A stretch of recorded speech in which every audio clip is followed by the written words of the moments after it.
Francis മാർപ്പാപ്പയുമായി ബന്ധപ്പെട്ട ഒരു അനുഭവം നമ്മളിപ്പോൾ കാണുന്നത്, ഫ്രാൻസിസ് മാർപ്പാപ്പയുടെ ഭൗതിക ശരീരം വത്തിക്കാനിലെ സെൻറ്റ് പീറ്റേഴ്സ് സ്ക്വയറിൽ വെച്ചിരിക്കുകയാണ്. ഈ കാണുമ്പോൾ തന്നെ ഒരുപാട് മാറ്റങ്ങളാണ് കാണുന്നത്. സാധാരണ ഒരു മാർപ്പാപ്പയുടെ ഭൗതിക ശരീരം പൊതുദർശനത്തിന് വെക്കുന്ന രീതിയിലല്ല ഫ്രാൻസിസ് മാർപ്പാപ്പയുടെ കാണുന്നത്. ബെനഡിക്ട് 16 മാർപ്പാപ്പൻ്റെയും ജോൺ പോൾ മാർപ്പാപ്പയുടെയൊക്കെ വെച്ചിരുന്ന രീതിയിൽ നിന്ന് വ്യത്യസ്തമായ രീതിയിലാണ് ഒരു സഭയുടെ തലവൻ താഴെ ആ ഒരു തറയിൽ വെച്ചിരിക്കുന്ന ഒരു കാഴ്ചയാണ് നമ്മൾ കാണുന്നത്. ഫ്രാൻസിസ് മാർപ്പാപ്പയെക്കുറിച്ച് അച്ഛനുള്ള ഒരു പേഴ്സണൽ അനുഭവം ഒന്ന് ഷെയർ ചെയ്യാമോ? എനിക്ക് പല സമയങ്ങളിൽ പിതാവ് ഫ്രാൻസിസ് മാർപ്പാപ്പയായിട്ട് പേഴ്സണലായിട്ട് കോണ്ടാക്ട് ചെയ്യാൻ അവസരം കിട്ടിയിട്ടുണ്ട്. അതിലൊരു സംഭവം, ഞങ്ങളൊരു ഇൻ്റർനാഷണൽ മാതാവിൻ്റെ ദിസ് റെവല്യൂഷൻ ഓഫ് ടെൻഡർനെസ്, അതിനെപ്പറ്റി ഒരു ഇൻ്റർനാഷണൽ കോൺഗ്രസ് സംഘടിപ്പിച്ചിട്ടുണ്ടായിരുന്നു. അപ്പം ഞാൻ അന്നേരം ആ സമയത്ത്, അതായത് 2019 അന്ന് ഈ മാർപ്പാപ്പ മെട്രന്മാരെയും കുറേ സുപ്പീരിയർ ജനറൽസൊക്കെ കൂടി ഈ ഒരു മീറ്റിംഗ് വത്തിക്കാനിൽ സംഘടിപ്പിച്ചായിരുന്നു. ഞാൻ ആ മീറ്റിങ്ങിലായിരുന്നേ. ഞങ്ങളൊരു മെസ്സേജ് ചോദിച്ചിരുന്നു. അന്നേരം മാർപ്പാപ്പയോട് ഞാൻ ചോദിച്ചാണ് ആ മെസ്സേജ് ഞങ്ങൾക്ക് തന്നായിരുന്നു എന്ന്. അപ്പോൾ മാർപ്പാപ്പ പറഞ്ഞ സെക്രട്ടറിയോട് പറഞ്ഞിരുന്നു എന്ന് പറഞ്ഞു. പക്ഷെ പിറ്റേ ദിവസം രാവിലെ എന്നെ വിളിച്ചിട്ട് പറഞ്ഞു, എനിക്കൊരു കുറ്റബോധം പോലെ തോന്നുന്നു, ഞാൻ ആ മെസ്സേജ് അയച്ചില്ല, എന്തോന്നായിരുന്നു ഞാൻ ചോദിച്ചു. ഞാൻ പറഞ്ഞു, ഇങ്ങനെ ഒരു ഇൻ്റർനാഷണൽ ഒരു കോൺഗ്രസ് ആണ് മാതാവിനെ പറ്റി, അതൊരു നല്ലൊരു മെസ്സേജ് കിട്ടിയിരുന്നെങ്കിൽ അവർക്ക് സന്തോഷമായിരുന്നു എന്ന് പറഞ്ഞു. ഉടനെ ഞാൻ പറഞ്ഞു, ഞാൻ മറന്നുപോയില്ല, ഇനി എന്താ ചെയ്യുന്നത്? അപ്പം ഞാൻ ചോദിച്ചു, എൻ്റെ വീഡിയോയിൽ, എൻ്റെ സെൽഫോണിലൊരു വീഡിയോ എടുക്കാൻ പറ്റുമോ, ഒരു മെസ്സേജ് തന്നാൽ മതിയെന്ന് പറഞ്ഞു. ഉടനെ എൻ്റെ കൈയും പിടിച്ച് അതിനൊരു ഹോളിൻ്റെ ഒരു മൂലയിൽ പോയിട്ട് ഒരു കൊച്ച് നല്ല മെസ്സേജ്, മാതാവിൻ്റെ ടെൻഡർ ലവ് ലോകത്തിന് ആവശ്യമാണ്, മിഷന്മാർക്ക് ആവശ്യമാണെന്നുള്ളൊരു മെസ്സേജ് തന്ന്, അതുപോലെ അങ്ങനെ ഒരു ഡീറ്റെയിൽ ഓർക്കാനും എന്നെ വിളിച്ചത് തരാനും സാധിച്ചു. എനിക്കൊരു വലിയൊരു ടച്ചിങ് എക്സ്പീരിയൻസ് ആയിരുന്നു. ഓക്കെ അച്ഛാ, അതോടൊപ്പം തന്നെ ഫ്രാൻസിസ് മാർപ്പാപ്പയെ മറ്റു മാർപ്പാപ്പമാരിൽ നിന്ന് വ്യത്യസ്തനാക്കുന്നത് അതിനെക്കുറിച്ചൊന്ന് അച്ഛനൊന്ന് പറയാൻ പറ്റുമോ? ഓരോ മാർപ്പാപ്പമാരും ഓരോ കാലഘട്ടത്തിൻ്റെ ആവശ്യത്തിനനുസരിച്ച് തമ്പുരാൻ ഈശോ തന്നതാണെന്നാണ് ഞാൻ വിശ്വസിക്കുന്നത്. അതുകൊണ്ടൊരു താരതമ്യപ്പെടുത്താൻ കഴിയും ഒരു യുണീക്ക്നെസ് എന്താണ് എന്ന് നോക്കുകയാണെങ്കിൽ, ഞാൻ കാണുന്ന ഒരു പിതാവിൻ്റെ സ്നേഹം, പിതാവിൻ്റെ ഹൃദയം, ദൈവപിതാവിൻ്റെ ഹൃദയം, അതുപോലൊരു ഉൾക്കൊണ്ട് ആ ഒരു ലീഡർഷിപ്പാണ്. കമ്പാഷൻ, എൻ്റെ ദരിദ്രരോടും ഈ സമൂഹത്തിൽ നിന്ന് നിഷ്കാസിതരായവരോടൊക്കെ ആ ദൈവപിതാവിൻ്റെ സ്നേഹം, ആ ദൂതനോട് പിതാവ് കാണിക്കുന്ന ആ സ്നേഹത്തിൻ്റെ ഒരു ദൃശ്യ അവതരണമായിട്ട് എനിക്ക് പലപ്പോഴും തോന്നിയിട്ടുള്ളത്. അത് വലിയവനോ ചെറുതൊന്നോ അല്ല, എല്ലാവരും ദൈവത്തിൻ്റെ മക്കളാണ്. നമ്മളുടെ അന്തസ്സത്ത അതാണ്. ആ പിതാവ് മാർപ്പാപ്പായെ പല പ്രാവശ്യം ഞാൻ കണ്ടപ്പോൾ എല്ലാവരും നോട്ടം പോലെ ഒരു കമ്പാഷനും പിന്നെ ജോയ്. മറ്റൊന്ന് ക്രിസ്തീയ വിശ്വാസം എന്ന് പറയുന്നത്, അത് ആത്മീയതയുടെ ശരിക്കുള്ള തിളക്കം എന്ന് പറയുന്ന ആനന്ദമാണ്. ഒരു മീറ്റിങ്ങിൽ, ഞങ്ങളുടെ മീറ്റിങ്ങിൽ മാർപ്പാപ്പ സുപ്പീരിയർ ജനറൽസിൻ്റെ മീറ്റിങ്ങിൽ ഞങ്ങളൊരു ചോദ്യം ചോദിച്ചായിരുന്നു. എങ്ങനെയാണ് ഞങ്ങളൊക്കെ കൊച്ചു പ്രശ്നങ്ങൾ വരുമ്പോഴത്തേക്കും വളരെ തളരുന്നു, അല്ലെങ്കിൽ ആകാംക്ഷ ഭരിതരാകുമ്പോൾ പിതാവ് എങ്ങനെയാണ് ഇങ്ങനെ പുഞ്ചിരിയോടുകൂടി പ്രശ്നങ്ങളെ കാണുന്നതാണ്? അന്നേരം പിതാവ്, ഞാൻ ഈ മാർപ്പാപ്പയുടെ തിരഞ്ഞെടുപ്പിന് വസതിയിൽ രാജിവെച്ചിട്ട് പെൻഷനാകാനായിട്ട്, ജൂബിലി ആകാനായിട്ടുള്ള ഒരു ഒരുക്കത്തോടെയാണ് അന്ന് കോൺക്ലേവിന് വന്നത്. അതുപോലെ അന്നൊരു ഹോളി വീക്കിൻ്റെ സമയമായിരുന്നല്ലോ, അതിനുള്ള ഒരുക്കമായിരുന്നു. പക്ഷേ ഈ കർദിനാളന്മാർ തിരഞ്ഞെടുത്തപ്പോൾ ഈശോ തന്നൊരു സമ്മാനമാണ് ഈ ആനന്ദം. ഈ ആനന്ദം, ആ സമ്മാനം ഒരിക്കലും നഷ്ടപ്പെടരുത് എന്ന് ആഗ്രഹിക്കുന്നെന്ന് പറഞ്ഞു. ഈ മാർപ്പാപ്പയുടെ ഒരു സന്ദേശം എന്ന് പറയുന്ന ലോകത്തിൽ ഈ ആനന്ദമാണ്. ഈ ആനന്ദം എന്ന് പറയുന്നത് ദൈവിക യേശുവുമായിട്ടുള്ള ആത്മബന്ധത്തിൽ നിന്നുണ്ടാകുന്ന ഒന്നാണ്. അതായത് ആ ദൈവമായിട്ടുള്ള കണക്ഷനിൽ നിന്ന്, ഉള്ളിൽ നിന്ന് ഉറവിയെടുക്കുന്നതാണ് ഈ ആനന്ദം. ഈ ആനന്ദമാണ് ഈ ഹോപ്പിൻ്റെ, പ്രതീക്ഷയുടെ ഒരു ബഹുസ്ഫുരണവും. പ്രതീക്ഷയുള്ളവർക്കാണ് ആനന്ദിക്കാനായിട്ട് സാധിക്കുന്നതാണ്. അതുകൊണ്ട് ഈ മാർപ്പാപ്പായുടെ ജീവിതവും മരണവും എല്ലാം അത് ഒരു വീവിങ് ടുഗെദർ പോലെ എനിക്ക് തോന്നുന്നു. അന്നത്തെ ആ ഞായറാഴ്ചത്തെ വളരെ ബുദ്ധിമുട്ടാണെങ്കിലും ഒരു കറേജോടുകൂടി അവിടെയുള്ള ആയിരക്കണക്കിന് ആൾക്കാരെ ഫൈനലായിട്ടൊരു ഗ്രീറ്റ് ചെയ്ത് പിറ്റേ ദിവസം രാവിലെ മരിക്കുന്ന ആ ഒരു വളരെ ടച്ചിങ് ആയിട്ടുള്ള ഒന്നാണ്. പല രീതിയിൽ ലോകത്തിൻ്റെ ആത്മാവിനെ തട്ടി, മനുഷ്യരാശിയുടെ ആത്മാവിനെ തട്ടി ഉണർത്തിയ ഒരു പിതാവായിട്ട് എനിക്ക് തോന്നി. അച്ഛൻ പറഞ്ഞ പോലെ യഥാർത്ഥ ഒരാടുകളുടെ മണമുള്ള ഒരു ഇടയനായിരുന്നു ഒരു പക്ഷേ ഫ്രാൻസിസ് മാർപ്പാപ്പ. കാരണം ജനങ്ങളോട് കൂടെ ആയിരിക്കാൻ അദ്ദേഹം ആഗ്രഹിച്ചു, ജനങ്ങളുടെ നടുവിലായിരിക്കാൻ, സാധാരണക്കാരെ പോലെ ആവാൻ അദ്ദേഹം ആഗ്രഹിച്ചു. അദ്ദേഹത്തിൻ്റെ ആ ഒരു ആഗ്രഹത്തിൻ്റെ പൂർത്തീകരണം തന്നെയായിരുന്നു അന്ന് ആ ഒരു ഞായറാഴ്ച, ഈസ്റ്റർ ദിവസം വിശ്വാസികളുടെ ഇടയിലൂടെ അദ്ദേഹം പോയത്. വത്തിക്കാനിൽ നിന്ന് അറിഞ്ഞ റിപ്പോർട്ട് അനുസരിച്ച് അവിടെ കണ്ട വൈദികർ നമ്മളോട് പറഞ്ഞത്, അവിടെ വൈദികരെയാണ് ഫ്രാൻസിസ് മാർപ്പാപ്പ കാണാൻ വേണ്ടി കാത്തിരുന്നത്. അവർ കാണാൻ വേണ്ടി അവിടെ റെഡിയായി നിൽക്കുമ്പോഴാണ് പെട്ടെന്ന് ഒരു അറിയിപ്പ് വരുന്നത്, ഫ്രാൻസിസ് മാർപ്പാപ്പ നിങ്ങളെ കാണുന്നില്ല, പകരം ജനങ്ങളുടെ ഇടയിലേക്ക് പോകുന്നു എന്നുള്ളത്. അപ്പോൾ അവിടെ കാത്തുനിന്ന ഒരു വൈദികന് വളരെ വിഷമമായെങ്കിലും അദ്ദേഹം ഞങ്ങളോട് പങ്കുവെച്ച കാര്യമാണ്, അവിടെ ആ ചുട്ടുപൊള്ളുന്ന വെയിലത്ത് ഫ്രാൻസിസ് മാർപ്പാപ്പ ഈ വിശ്വാസികളുടെ ഇടയിലൂടെ കടന്നു പോകുന്ന കാഴ്ച അച്ഛൻ വളരെ വേദനയോടെ നോക്കി നിന്നാണ് പറഞ്ഞത്. പക്ഷേ ഫ്രാൻസിസ് മാർപ്പാപ്പ തിരികെ വന്നു എന്നുള്ളൊരു സന്തോഷം കൂടി ഉണ്ടായിരുന്നു. പക്ഷേ ഇത് ദൈവത്തിൻ്റെ മറ്റൊരു പ്ലാനായിരുന്നു. അവസാന നിമിഷം വിശ്വാസികളെല്ലാവരും നേരിട്ട് തൊട്ടടുത്തുകൂടെ പോയി ആശീർവദിച്ചിട്ട് ഈശോയുടെ സന്നിധിയിലേക്ക് ഫ്രാൻസിസ് മാർപ്പാപ്പ പോകുന്ന കാഴ്ച. ഒരുപക്ഷെ ഫ്രാൻസിസ് മാർപ്പാപ്പയ്ക്ക് ഒരു ഇൻസൈറ്റ് ഉണ്ടായി കാണാം. ഒരുപക്ഷെ അവസാനത്തെ ഒരു ഈസ്റ്റർ അല്ലെങ്കിൽ അവസാനത്തെ ഒരു ദിവസം എന്നത് ഉണ്ടായി കാണാമെന്ന് എനിക്ക് തോന്നുന്നു. അത് കണ്ടപ്പോൾ എനിക്ക് തോന്നിയത്, ഈ ബൈബിളിലെ യോഹന്നാൻ സുവിശേഷത്തിലെ ഈശോയുടെ സഹനത്തിൻ്റെ ഒരുക്കമായിട്ട് പറയുന്നത്, he loved them to the very end. അവൻ അവരെ സ്നേഹിച്ചു, അവസാനം വരെ അവരെ സ്നേഹിച്ചു എന്നുള്ളതായിരുന്നു. അപ്പോൾ ഈ ഒരു പിതാവിൻ്റെ ഹൃദയം ഞാൻ പറഞ്ഞില്ലേ, അതോടുകൂടി ജനങ്ങളെ എല്ലാവരെയും, അതിൻ്റെ അകത്ത് വലിയവരെന്നോ ചെറിയവരോ ഒന്നും ഇല്ലാതെ എല്ലാവരെയും സ്നേഹിക്കുന്ന, അപ്പോൾ അവരെ അവസാനം വരെ അവരെ സ്നേഹിച്ചു, തന്നെ ഏൽപ്പിച്ച ഇടയരെ, ആടുകളെ സ്നേഹിക്കുന്ന ഒരിടയൻ. അങ്ങനെ ഒരു ഇതാണ് എനിക്ക് ആ സീൻ കണ്ടപ്പോൾ. ഞാനിവിടെ വെച്ചാണ് കാണുന്നത്. പക്ഷേ പിതാവിൻ്റെ ഇരിപ്പം ഒത്തിരി വേദനയോടുകൂടി അല്ലെങ്കിൽ കറേജോടുകൂടിയാണ് അവിടെ ഇരുന്നതെന്ന് എനിക്ക് തോന്നി. ഒരു കൊടുത്തുള്ള അച്ഛനെ തലയിൽ തിരുമ്മി കൊടുക്കുകയൊക്കെ ചെയ്തെങ്കിലും രക്തോട്ടം വേണ്ടിയിട്ടായിരിക്കും. He was actually courageously doing that. അത് ഈ ഒരു സ്നേഹിക്കുന്നവർ എല്ലാം കൊടുക്കാനായിട്ട് ആഗ്രഹിക്കുന്നവരാണ്. അങ്ങനെ അവസാനം വരെ സ്വയം ദാനം ചെയ്തൊരു പിതാവായിട്ടാണ് ഞാൻ ഫ്രാൻസിസ് പിതാവിനെ കാണുന്നത്.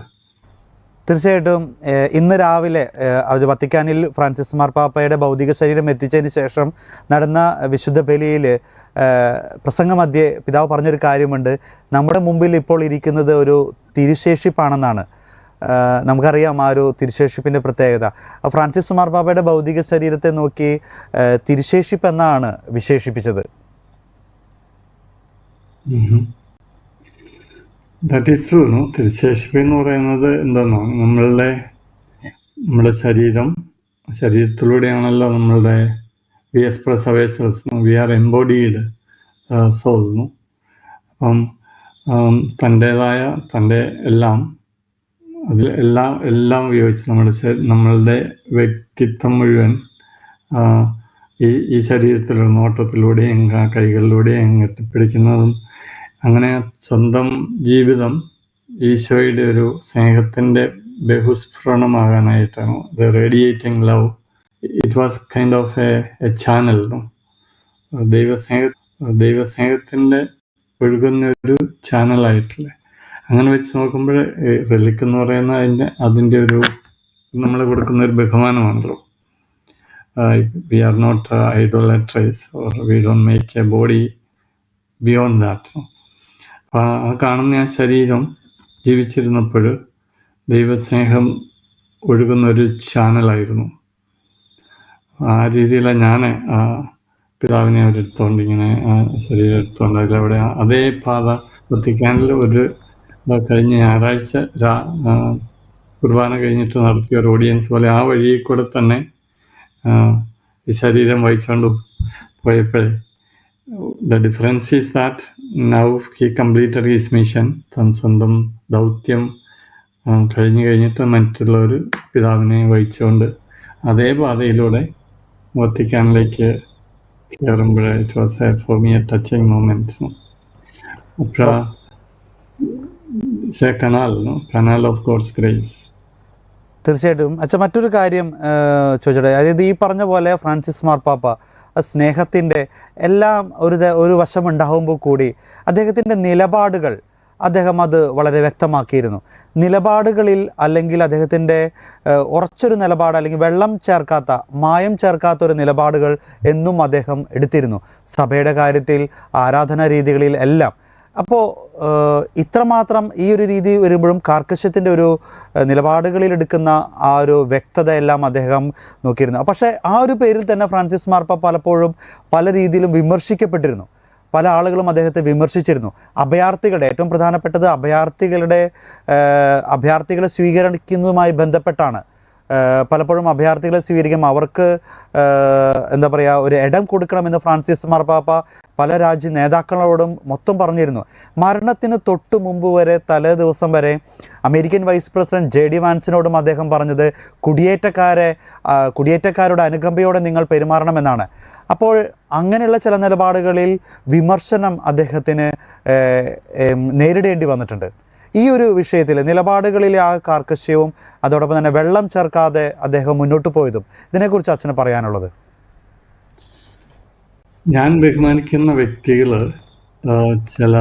അവരുടെ കൺവിക്ഷനിൽ ഉറച്ചു നിൽക്കുകയും, നമ്മൾ ഇൻറ്റഗ്രിറ്റി എന്ന് പറയും ഇംഗ്ലീഷിലെ, അതായത് പ്രവൃത്തിയും അവരുടെ നിലപാടുകളും ഒരുപോലെ പോകുന്ന, അതിൻ്റെ ഏറ്റവും വലിയൊരു ഉദാഹരണമാണ് ഫ്രാൻസിസ് പിതാവെന്ന് എനിക്ക് തോന്നുന്നു.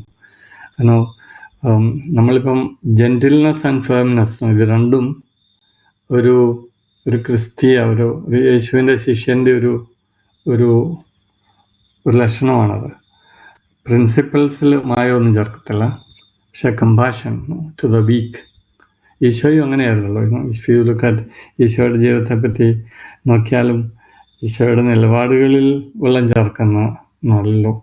അവിടെ പിലാത്തോസിൻ്റെ മുമ്പിലും അല്ലെങ്കിൽ ഹെറോദീസിന് മുമ്പിലും ഒക്കെ കഴിഞ്ഞ ആഴ്ച നമ്മൾ ധ്യാനിച്ചതല്ലാവേ ആ രീതിയിൽ നമ്മുടെ ഫ്രാൻസിസ് പാപ്പായ്ക്ക് ഒരു വ്യക്തിത്വം, ആ വ്യക്തിത്വം നമ്മൾ വിശ്വസിക്കുന്നതും പ്രവർത്തിക്കുന്നതും തമ്മിൽ വലിയ വ്യത്യാസമില്ലാത്ത ഒരു ജീവിതമായിരുന്നു എനിക്ക് തോന്നുന്നു.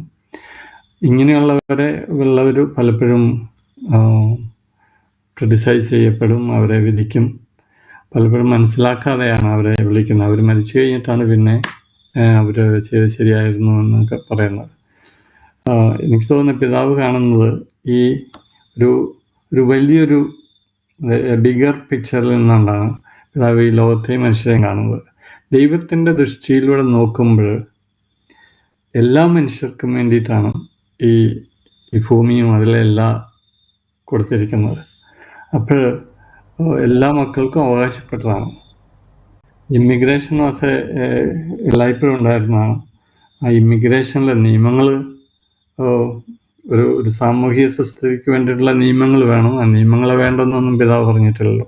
ഇപ്പം മദർ തെരേസയെ കുറ്റം പറയുന്നത് പലരും മദർ തെരേസ സോഷ്യൽ വ്യവസ്ഥിതിയെ പറ്റിയൊന്നും പറയുന്നില്ല. ആ വ്യവസ്ഥിതികളുടെ പാപത്തിൻ്റെ ഫലമായിട്ടുണ്ടാകുന്ന പാവപ്പെട്ടവരെ നോക്കുന്നു എന്ന് പറഞ്ഞുകൊണ്ട് ക്രിറ്റിസിസം പലരും മദർ തെരേസയ്ക്കെതിരായിട്ട് കൊണ്ടുവന്നിട്ടുണ്ട്. ഈ നമ്മുടെ ഫ്രാൻസിസ് പിതാവിനും എതിരായിട്ടുള്ള ക്രിറ്റിസിസം പലപ്പോഴും ആ പിതാവ് നൽകുന്ന വലിയൊരു പെർസ്പെക്റ്റീവ്, കാഴ്ചപ്പാട് ഇല്ലാത്തവരെ സംബന്ധിച്ചിടത്തോളം ഒരു കുഞ്ഞു മനസ്സുമായിട്ട് നോക്കുമ്പോൾ ഇത് മനസ്സിലാക്കാൻ പാടായിരിക്കും. ഈ പിതാവ് പറയുന്ന ആ പോയിന്റുകൾ ഡീപ്പർ ആഴമായിട്ട് നോക്കിക്കഴിഞ്ഞാൽ ഇന്ന് ഈ ലോകത്തിൽ നമുക്ക് സമാധാനം വേണമെങ്കിൽ ഈ കെയർ ആവശ്യമാണ്. പാവപ്പെട്ടവരെയും അഗതികളെയും അവരെയെല്ലാം മാറ്റി നിർത്തിയിട്ട് കുറച്ച് പേർക്ക് മാത്രമായിട്ട് ഈ ഒരു രാജ്യമായാലും ഒരു നാടാണേലും മാറ്റിവെക്കുവാണെങ്കിൽ അവിടെ ഒരിക്കലും സമാധാനം ഉണ്ടാകത്തില്ല. പിന്നെ ഫോഴ്സ് ഉപയോഗിച്ചിട്ട് തന്നെ ചെയ്യേണ്ടി വരും. ഈ മാർപ്പാപ്പായുടെ ആറ്റിറ്റ്യൂഡുകൾ രൂപീകരിച്ചത് ഈ ദൈവം അദ്ദേഹത്തിൻ്റെ ജീവിതത്തിലൂടെയാണ്. ആ ഹോപ്പ് എന്നുള്ള പുസ്തകം വായിക്കുവാണെങ്കിൽ ഈ മാർപ്പാപ്പായുടെ ജീവിതത്തെയും അവിടുത്തെ പൊന്തിഫിക്കേറ്റിനെയും മനസ്സിലാക്കാനായിട്ട് സാധിക്കും. ഞാൻ ഒറ്റയിരിപ്പിൽ വായിച്ചു തീർത്തൊരു പുസ്തകമാണ്. എന്നെ വളരെ സ്പർശിച്ചതാണ് മാർപ്പാപ്പായുടെ ഓട്ടോബയോഗ്രഫി. അതിനകത്ത് ഈ വിശാലമായ മനസ്സ് നന്നായിട്ട് കാണിക്കുന്നുണ്ട്. വേദനിക്കുന്നവരുടെ വേദന സ്വന്തം വേദനയായിട്ട് കാണാൻ പറ്റുക എന്ന് പറയുന്നതാണ് എനിക്ക് തോന്നുന്നു മനുഷ്യത്വം. നമ്മളുടെ പൊളിറ്റീഷ്യൻസിനും നമ്മുടെ ബിസിനസ്സുകാർക്കുമൊക്കെ അത്ര ഒരു ആറ്റിറ്റ്യൂഡ് ഉണ്ടെങ്കിൽ ഈ ലോകം ഒരു സഹോദര്യത്തിൻ്റെ രോഗമാക്കാനായിട്ട് മാറ്റും. ഉച്ചനീചത്വങ്ങളുണ്ടായിരിക്കും തീർച്ചയായിട്ടും. പൊക്കമുള്ളവരുണ്ട്, പൊക്കം കുറഞ്ഞവരുണ്ട്. എല്ലാം ഒറ്റ രീതിയിലൊരു കമ്മ്യൂണിസ്റ്റ് ചിന്താഗതിയിലൊരു സമൂഹം എന്ന് പറഞ്ഞാൽ അസാധ്യമായിരിക്കും. പക്ഷേ ശക്തിയുള്ളവർ ശക്തിയില്ലാത്തവരെ സഹായിക്കുക എന്നുള്ളൊരു നെസസറി ഫാക്ടറാണ്. പിതാവിൻ്റെ വേറൊരു ഈ കാര്യത്തിൽ ഞാൻ കാണുന്നൊരു പ്രത്യേകത ഈ പെരിഫറീസ് ഉള്ള രാജ്യങ്ങളെ സന്ദർശിച്ചത്. ലോകത്തിലെ ഏറ്റവും ദരിദ്ര രാജ്യങ്ങളിൽ സന്ദർശിച്ച് അവരെ their ഇമ്പോർട്ടൻസ് കാണിക്കുന്നു. ചിലയിടത്ത് മൈനോറിറ്റി ആയിരിക്കും, ഇവൻ ക്രിസ്ത്യൻസ്, ഇറാഖ്, മംഗോളിയ, പിന്നെ സെൻട്രൽ ആഫ്രിക്ക. ഇതെല്ലാം ഈ ഒരു ആറ്റിറ്റ്യൂഡിൻ്റെ ഒരു ബഹിസ്ഫുരണമാണ്. ആ രീതിയിൽ മാർപ്പാപ്പായുടെ സ്റ്റാൻഡിന് മാറ്റമൊന്നും ഉണ്ടായിട്ടില്ലെന്ന് എനിക്ക് തോന്നുന്നത്. There is A integrity, standing for the values.